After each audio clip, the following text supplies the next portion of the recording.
5 की जगह अगर 12 विधायक जीत कर जाते तो मोदी हुकूमत नहीं करता बिहार में। तुमने हमारे 4 को खरीदा, अल्लाह ने तुम्हारे को इख्तिदार की कुर्सी से निकाल कर फेंक दिया। और याद रखो लालू यादव और तेजस्वी यादव, तुम जितने नंबर एमएलए के लाए हो ना, आप जिंदगी में कभी इंशाअल्लाह उतना नंबर नहीं लाओगे तुम।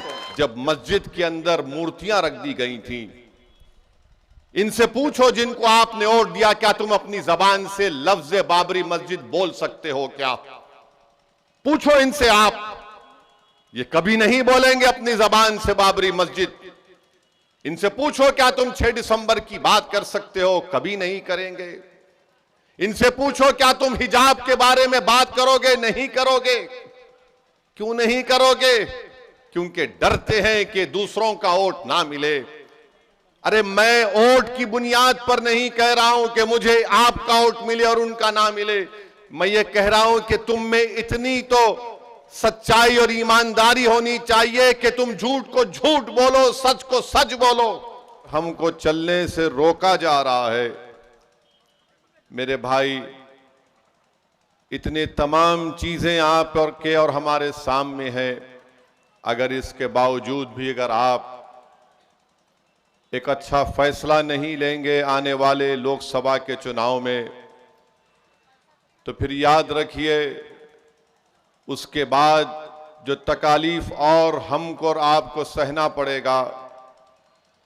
जब खाक और खून के दरियाओं से हम जब गुजर रहे हैं पिछले 10 साल में, मेरी बात को जहन नशीन कर लो आप, आने वाले वक्त में भी यही होगा। अगर कोई कहेगा कि 10 साल में बड़ा अंधेरा रहा है जब से नरेंद्र मोदी इस देश के वजीर आजम बने हैं, तो मेरी बात को जहन नशीन कर लो, ये अंधेरा बड़ा लंबा रहने वाला है मेरे अजीज दोस्तों और बुजुर्गों।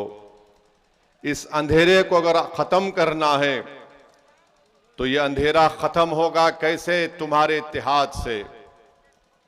ये अंधेरा खत्म होगा तुम्हारी दूरंदेशी से। ये अंधेरा उस वक्त खत्म होगा जब मिल्लत के गयूर नौजवान इस बात को समझेंगे और कहेंगे कि अब हम अपने मुस्तकबिल के फैसले हम खुद करेंगे। ये अंधेरा उस वक्त खत्म होगा मेरी इज्जतदार और माँ और बहनें, जब आप घर में एक इनकलाब को बर्पा करेंगे। वरना याद रखो ये अंधेरा बड़ा लंबा रहने वाला है, और सबसे ज्यादा नुकसान अगर किसी को इस अंधेरे से हुआ तो मिल्लत मजलूमा को हुआ। सबसे ज्यादा तकालीफ अगर किसी को उठानी पड़ी तो हमारे नौजवानों को उठानी पड़ी। इसीलिए मैं आपसे अर्ज करने आया हूं कि आपको मुत्तहिदा तौर पर आने वाले लोकसभा चुनाव में एक अच्छा फैसला लेना पड़ेगा। और मेरी राय यह है कि अच्छा फैसला यही है कि आप यहां से जनाब अख्तरुल ईमान को अपना रुकने पार्लिमान बनाकर दिल्ली की पार्लियामेंट में भिजाइए। लोग कहेंगे कि असदुद्दीन ओवैसी बताओ अख्तरुल ईमान में और मौजूदा रुकने पार्लिमान में क्या फर्क है? फर्क बहुत है मेरे भाई। जैसा रोशनी और अंधेरे में फर्क है वैसा फर्क है। जैसा एक किसी के घर में अगर जनाजा आता है तो सन्नाटा हो जाता है, उस तरह के सन्नाटे में और एक कोहराम में फर्क है। अख्तरुल ईमान का नाम एक कोहराम मचा देना है। अख्तरुल ईमान अगर कामयाब होकर इंशाअल्लाह ताला जाएगा तो अख्तरुल ईमान की जबान पर कोई रोक टोक नहीं होगी। अख्तरुल ईमान को कोई ये नहीं कहा जाएगा कि ट्रिपल तलाक का मामला अख्तरुल ईमान तुम इस पर मत बोलो। सिटीजनशिप का कानून CAA का कानून आएगा तो कोई अख्तरुल ईमान से नहीं कहेगा कि तुम गूंगे बनकर बैठ जाओ। सीमांचल की बात होगी पार्लियामेंट में, इंसाफ की बात होगी। तो मेरे अजीज दोस्तों और बुजुर्गों, यकीनन वोट डालना आपका इख्तियार है, मगर जिसको आपने वोट दिया उसकी जबान पर उसके पार्टी का ताला है। वो पार्टी कभी नहीं बोल सकती आपके बारे में, सीमांचल के बारे में। जब पार्लियामेंट में, पिछले पार्लियामेंट में आखिरी जो पार्लियामेंट का सेशन हुआ, उसमें नरेंद्र मोदी की सरकार ने 22 जनवरी को बड़ा तारीखी दिन कहा गया, उसके ऊपर बहस पार्लियामेंट में हो रही थी। तो उठाकर देखो आप, मेरी बात का यकीन करने की जरूरत नहीं है। उठाकर देखो, जिस शख्स को आपने किशनगंज का रुकने पार्लिमान अपने वोटों से मुंतखब किया, उनकी पार्टी ने क्या कहा पार्लियामेंट में, लोकसभा में। उठाकर पढ़ लो आप कि उन्होंने क्या क्या बातें कही थी, और उसके बाद आप फैसला कर लो। जब मुझे मौका मिला बोलने का, और इम्तियाज जलील जो हमारे औरंगाबाद के रुकने पार्लिमान है, तो हमने क्या कहा कि 22 जनवरी की बुनियाद 6 दिसंबर 1902 में रखी गई थी। 22 जनवरी की बुनियाद, जिसको सुप्रीम कोर्ट ने कहा था कि 6 दिसंबर को बाबरी मस्जिद की जब शहादत हुई, उसको अंग्रेजी का लफ्ज इस्तेमाल किया सुप्रीम कोर्ट ने कि एग्रेगियस यानी क्रिमिनल हरकत हुई। 22 जनवरी की बुनियाद ताले खोल कर रखी गई। 86 में 22 जनवरी की बुनियाद, जीबी पंत मुख्यमंत्री थे जब मस्जिद के अंदर मूर्तियां रख दी गई थी। इनसे पूछो जिनको आपने वोट दिया, क्या तुम अपनी जबान से लफ्ज बाबरी मस्जिद बोल सकते हो क्या? पूछो इनसे आप, ये कभी नहीं बोलेंगे अपनी जबान से बाबरी मस्जिद। इनसे पूछो क्या तुम 6 दिसंबर की बात कर सकते हो? कभी नहीं करेंगे। इनसे पूछो क्या तुम हिजाब के बारे में बात करोगे? नहीं करोगे। क्यों नहीं करोगे? क्योंकि डरते हैं कि दूसरों का वोट ना मिले। अरे मैं वोट की बुनियाद पर नहीं कह रहा हूं कि मुझे आपका वोट मिले और उनका ना मिले। मैं ये कह रहा हूं कि तुम में इतनी तो सच्चाई और ईमानदारी होनी चाहिए कि तुम झूठ को झूठ बोलो, सच को सच बोलो, मगर तुम उतना भी नहीं बोल सकते। तुम जुल्म को जुल्म बोलो, तुम जालिम को जालिम बोलो, मगर आज की राजनीति भारत की ऐसी हो गई कि जुल्म करने वाले मसीहा बन चुके हैं और मजलूम जालिम बन चुका है। जिसकी मस्जिद को बर्बाद कर दिया गया, वो बजाय मजलूम की आज जालिम बनाकर पेश किया जा रहा है। मैंने पार्लियामेंट में उठकर कहा कि हम भारत के शहरी हैं। हमारे बुजुर्गों ने अंग्रेजों से लड़कर इस मुल्क को आजाद करवाया। हमसे पूछो, तुम गांधी की बात करो, मौलाना आजाद की बात करो, तुम पूछो हमसे जौहर बरादरान की कुर्बानियों को, तुम पूछो हमसे अल्लामा फजल हक खैराबादी की उस काला पानी की तकालीफ के बारे में पूछो, तुम पूछो हमसे हुसैन अहमद मदनी की माल्टा की जेल में कितनी तकालीफ उठाना पड़ा। मगर आज इख्तिदार की कुर्सियों पर बैठने वाले और जो तुम्हारा वोट लेकर जीत कर जाते हैं, वो खामोश बैठ जाते हैं जब हमसे कहा जाता है कि तुम बोलो, क्या तुम औरंगजेब के बारे में बोलो, तुम जिन्ना के बारे में बोलो। मैंने पार्लियामेंट में कहा कि मैं औरंगजेब और मोहम्मद अली जिन्ना का तर्जुमान नहीं हूं, मैं भारत के संविधान की बात करता हूं और उसके दरमियान में रहकर अपने हक की मनवाने की बात करता हूं। मेरे भाई, यही तो मजलिस इत्तेहादुल मुस्लिमीन का पैगाम है। जिनको तुम वोट देते आए, तुम वोट दे देकर थक गए। तुम्हारे दादा ने, परदादा ने उनको ये समझ कर वोट दिया था कि ये हमको बचाएंगे, सीमांचल को बचाएंगे। वोट तो आपने दे दिया, मगर उन्होंने आपसे बेरुखी अख्तियार कर ली। हमारी मां और बहनों ने धूप में खड़े होकर, घंटों खड़े होकर, भूखे रहकर हमारे नौजवानों ने इनको वोट दिया कि अलीगढ़ मुस्लिम यूनिवर्सिटी का कोई कैंपस यहां शुरू हो जाएगा। मगर बताओ आपको क्या हासिल हुआ मेरे भाई? पार्लियामेंट में मैं और इम्तियाज जलील 2 रुकने पार्लिमान है। यकीनन मेरी भी ख्वाहिश है कि ये 2 से 3 हो, 3 से 5 हो, 10 हो, ताकि हम अपनी आवाज को उठाएं। और मैं ये समझता हूं कि अगर अख्तरुल ईमान को आप कामयाब करेंगे तो ये आपकी कामयाबी होगी, ये आपके इत्तेहाद की कामयाबी होगी, ये सीमांचल के गरीब और मजलूम अवाम की कामयाबी होगी। सीमांचल की सरजमीन पर बसने वाले हर मजहब के मानने वाले हैं, ये उन तमाम गरीबों और मजलूमों की कामयाबी होगी। भारत की लोकसभा में आप देखेंगे कि अख्तरुल ईमान बहैसियत रुकने पार्लिमान इंशाअल्लाह अगर मुंतखब होगा तो इन गरीबों की आवाज बनेगा, मजलूमों के लिए एक ढाल बनेगा अख्तरुल ईमान। और जिसको आपने कामयाब किया, माशाअल्लाह वो इतने खामोश बैठे रहती है, ऐसा लगता है कि जनाजा जा रहा है रोड पे से। इतनी खामोशी अख्तियार करते हैं, बोलते ही नहीं है। और जब हम और इम्तियाज जलील साहब तकरीर करते हैं तो बड़ा शर्मा शर्मा कर नीचे मुंडी कर कर सुनते हैं, अपने चेहरे को नीचे कर कर सुनते हैं। मेरे भाई याद रखिए, ये हालात ऐसे हैं जब आपको और हमको अपनी आवाज को उठाना पड़ेगा।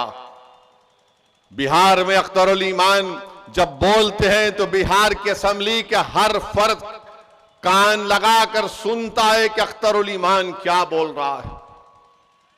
मैं आपको बताना चाह रहा हूं, मुझे भी बड़ी तकलीफ है, आपको भी बड़ी तकलीफ है कि आपने हमारे 5 विधायक को कामयाब किया, जिसको नीतीश कुमार और तेजस्वी यादव ने चारों को खरीद लिया। क्यों खरीदा उनको? क्योंकि वो नहीं चाहते थे कि कोचा दामन हो या सीमांचल की सरजमीन हो, यहां पर तुम्हारी आवाज उठे। वो कभी भी इस आवाज को बर्दाश्त नहीं करेंगे। हां, यादवों की आवाज को बर्दाश्त किया जाएगा, कुर्मियों की आवाज को बर्दाश्त किया जाएगा, भूमिहार की आवाज को बर्दाश्त किया जाएगा, ब्राह्मणों की आवाज को बर्दाश्त किया जाएगा, अपर कास्ट की आवाज को बर्दाश्त किया जाएगा। मगर पूरे बिहार में और खास तौर से सीमांचल में किसी एक आवाज को कभी बर्दाश्त नहीं किया जाएगा। वो आवाज होगी अख्तरुल ईमान की। बेईमानों की आवाज को सुना जाएगा, मगर अख्तरुल ईमान की आवाज को नहीं सुना जाएगा। जो अपना जमीर बेचने के लिए तैयार हो जाएंगे उनको अपना रखीब बनाया जाएगा, मगर जो कहेगा कि मैं अपने गिरेबान के तार बेचने के लिए तैयार नहीं हूं, मैं सीमांचल के गरीब और मजलूमों के इंसाफ की लड़ाई लड़ता रहूंगा, तो उस आवाज को बर्दाश्त नहीं किया जाएगा। जो गरीबों और मजलूमों की हक की आवाज, उनके हक की आवाज को उठाएगा, उसको बर्दाश्त नहीं किया जाएगा। किसकी आवाज को बर्दाश्त किया जाएगा? जो इन अगियारों की चौखट पर जाकर अपना ईमान बेच देते हैं, जो अपने चेहरों को और अपने सरों को झुका देते हैं, जो बिकने के लिए तैयार है, जो नहीं बिकने के लिए तैयार है, उससे बड़ा इनको डर लगता है कि कौन है ये लोग। आज आपने देख लिया कि हमारे 4 विधायकों को इन्होंने खरीद लिया, इन बेईमानों को। मगर मैंने कहा था कि तेजस्वी, अल्लाह का इंसाफ जरूर होकर रहेगा। तुमने हमारे 4 को खरीदा, अल्लाह ने तुम्हारे को इख्तिदार की कुर्सी से निकाल कर फेंक दिया। और याद रखो, लालू यादव और तेजस्वी यादव, तुम जितने नंबर एमएलए के लाए हो ना, आप जिंदगी में कभी इंशाअल्लाह उतना नंबर नहीं लाओगे। तुम नहीं लाओगे, क्योंकि तुम धोखे की सियासत करते हो। तुम में, मोदी में, नीतीश कुमार में कोई फर्क नहीं। मोदी, तेजस्वी और नीतीश कुमार एक है। इनकी सोच एक है, इनके काम करने का तरीका भी एक है।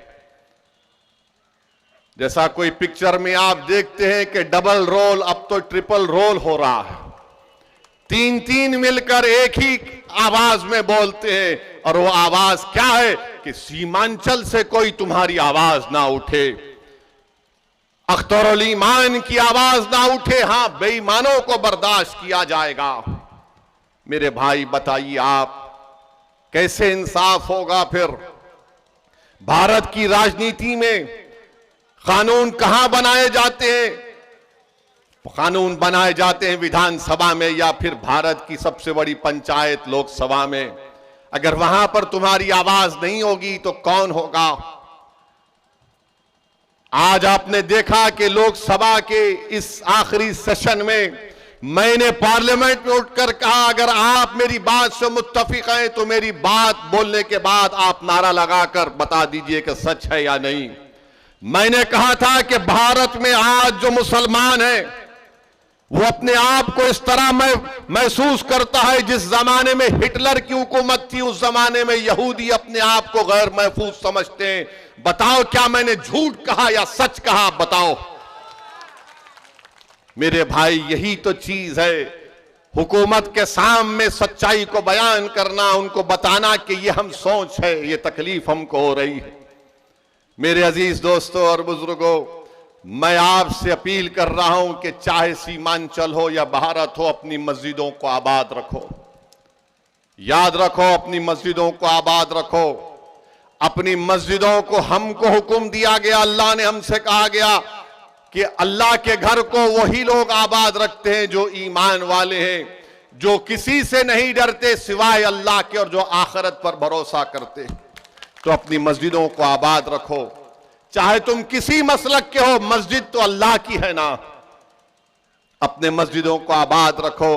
600 साल की मस्जिद मेहरौली की, उसको शहीद कर दिया गया बगैर कोई नोटिस दिए। कोई नहीं बोला। ये पूछना था इनसे, आप जिसको आपने अपना वोट दिया था, किसने मेहरौली की मस्जिद की बात की? असदुद्दीन ओवैसी ने, मजलिस इत्तेहादुल मुस्लिमीन ने बात की। किसने कहा कि जो कोर्ट का फैसला आया वो गलत है? असदुद्दीन ओवैसी ने कहा। जब कर्नाटका में हमारे बच्चियों से हिजाब छीन लिया गया, किसने कहा? मजलिस ने कहा। बताओ, जब सब मजलिस करती है और कहती है तो ये लोग बोलते नहीं ये मिले हुए हैं। अरे भाई, हम कहां मिले हुए हैं? तुम मिले हुए हो। तुमने नीतीश कुमार का साथ दिया तो आज बीजेपी सत्ता में है बिहार में। मैंने नीतीश कुमार को मुख्यमंत्री नहीं बनाया, तेजस्वी और लालू ने बनाया, और आज नीतीश कुमार मोदी के गोद में बैठकर चाय पी रहे हैं। बताइए इसका जिम्मेदार कौन है? कभी आप सोचो कि आपने वोट दिया था इनको। गठबंधन गठबंधन, मैंने आपसे कहा था कि देखो नीतीश कुमार, ये लोग बीजेपी को एक दिन सत्ता में लेकर आएंगे। मैं बार बार आपसे कहता रहा, मगर आपके दिलो दिमाग पर गठबंधन का एक जादू छाया हुआ था। नहीं ओवैसी साहब, गठबंधन, मैंने कहा यह गठबंधन नहीं है, यह दोबारा सत्ता दे देगा बिहार में आरएसएस को, बीजेपी को। बताओ अब कौन जिम्मेदार है? मेरी शिकायत आपसे है, मेरी शिकायत तेजस्वी, नीतीश, मोदी से नहीं है। मैं आपको अपना समझकर, अपना बेटा समझकर, अपना भाई समझकर, अगर मैं गलत कह रहा हूं तो मुझे माफ कर दो। मैं आपसे शिकायत करने आया हूं। मैं कहां पर शिकायत करूंगा? मैं किसके सामने जाकर अपनी बात को करूंगा? मैं तो तुम्हारे घर पे आऊंगा ना। तुम्हारा घर मेरा घर है, तुम्हारा घर अकेला तुम्हारा घर नहीं है। इसलिए मैं बड़े फक्र से कहता हूं कि सीमांचल का हर घर असदुद्दीन ओवैसी का घर है। सीमांचल के हर नौजवानों के ख्वाब को पूरा करना अख्तरुल ईमान और हमारी जिम्मेदारी है। इसीलिए मैं अपनी शिकायत तुम्हारे सामने रख रहा हूं। सोचो मेरी इन बातों को। अगर इसमें सच्चाई है तो हमारा साथ दो, अगर तुम समझते हो ये झूठ बोल रहा है तो ठीक है। मैं जो कुछ कह रहा हूं मेरा रब जानता है कि मेरी नीयत क्या है। अरे हम इलेक्शन लड़ते हैं तो वोट काटने के लिए लड़ते हैं। आज आपने देखा, आज मीडिया वाले हमको बता रहे थे, हमारे दोस्त, कि लालू यादव ने कहा कि अभी भी हमारे दरवाजे नीतीशवा के लिए खुले हुए हैं। लालू ने कहा कि नीतीश के लिए हमारे दरवाजे खुले। लालू जी, पूरा घर ही दे दीजिए, नीतीश को बचा क्या है? अब हमारे घर के, आपका घर कहां रहा लालू जी? आप तो पूरा घर दे दिए। उस घर में अब नीतीश और मोदी बैठकर चाय पी रहे हैं। नहीं, नीतीश के लिए हमारे दरवाजे खुले हैं।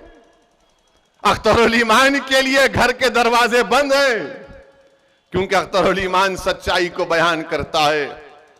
आप बताइए किस तरह आपके वोट का गलत इस्तेमाल किया गया। अगर मजलिस इत्तेहादुल मुस्लिमीन के बिहार के विधानसभा में पल्ला आपके साथ होगा। आप जिसको बोलेंगे मुख्यमंत्री रहेगा, जिसको आप बनाना चाहेंगे वो बनाएगा। मगर आपने बरसों इनका साथ दिया। अरे कितने साल, कितने 12-14 साल राजद की सरकार अख्तर भाई, 15 साल, 15 साल, और नीतीश कुमार पलटू मास्टर, इनके कितने 17 साल, 15 और 17 मिला दीजिए 27 साल, अब 32 साल हो गए। माफ करना, बिहारी मैथ्स में अच्छा होता है। 32 साल हो गए। 32 साल में तो 2-2 नस्ल तैयार हो जाती है, और बिहार में तो बच्चे जल्दी पैदा हो जाते हैं। ये बीजेपी वाले बोलते हैं 32 साल हो गए, उसके बावजूद भी हमारे जो सफों में जो ये लोग कमजोर लोग बैठे हुए हैं, जो अपना ईमान बेचकर बैठे। अरे 32 साल ही तो हुए ना, 100 साल कहां हुए? 32 साल में कितने घर बर्बाद हो गए। 32 साल में सीमांचल में कितनी जमीन कट गई। 32 साल में कितने किसान बर्बाद हो गए सीमांचल में। मगर हमारे दिमागों में बात बैठी हुई है, नहीं भाई, सेकुलरिज्म को जिंदा रखना है। सेकुलरिज्म को तुम नहीं जिंदा रख सकते। ये सेकुलरिज्म को जिंदा रखने की बात हो रही है। सेकुलरिज्म जिंदा उस वक्त रहेगा जब तमाम लोग अपने आप को महफूज समझेंगे, चाहे दलित हो, मुसलमान हो, आदिवासी हो। सेकुलरिज्म की बात ये लोग अपने बेटे को मुख्यमंत्री बनाना चाहते हैं। लालू, मेरा बेटा मुख्यमंत्री बन जाए तो बिहार का कल्याण हो जाए, मेरा बेटा मुख्यमंत्री की कुर्सी पर बैठ जाए तो सबका टन टनाटन फायदा हो जाएगा। मेरे भाई, ये कब तक खानदान और पानदान की राजनीति चलती रहेगी, ये आपको फैसला करना है। अख्तर ईमान का आपने हमेशा साथ दिया। अख्तर ईमान ही ने बता दिया आपको कि कैसे 4 तो भाग गए, बंदरों की तरह दीवार कूदकर भाग गए। मैं उन 4 को कह रहा हूं कि आओ, निकल कर आओ सीमांचल की सरजमीन पर और बोलो ओवैसी के बारे में। तुम में दम है तो बताओ, बताओ आके तुम लोग। और हद तो यह हो गई, यहां के